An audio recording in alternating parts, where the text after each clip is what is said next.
Isa sa mga hinahangaang basketballista noong dekada 90, si Nelson Asaytono. Halos lahat ng award sa PBA, puwera lang ang pagiging MVP na iuwi niya.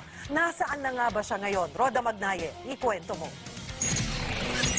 Probinsyano at Tubong Mindoro ang itinuturing na isa sa pinakamagaling na manlalaro ng PBA, si Nelson Asaytono.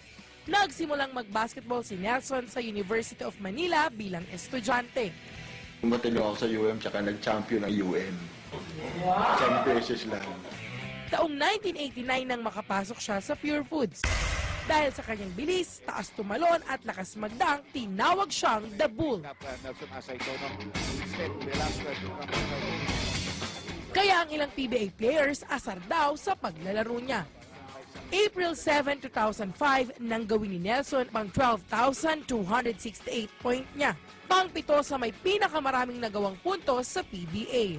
Actually, halos lahat ng award nakuha ko na eh. No? Ang isa lang talaga ang hindi ko nakuha, yung MVP. Sa paglipas ng panahon, tuluyang nagbago ang ikot ng bola sa buhay ni Nelson. Lalo na maghiwalay sila ng kanyang asawa. So, yun lang yung ano ko sa sarili ko na hindi nagkakaedad ako na hindi ako nakakabuo ng pamilya.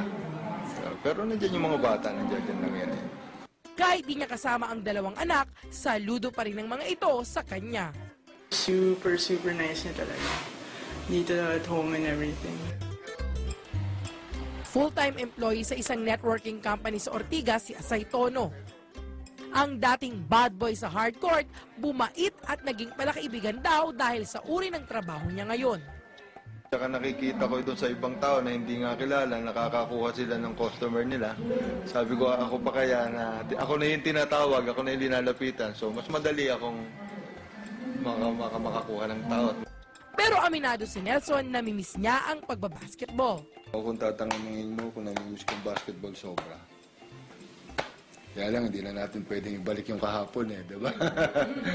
Na-foul man sa ilang aspeto sa buhay si Nelson The Bull Asaytono, tuloy pa rin ang pagsugod sa mga hamon tulad ng isang toro.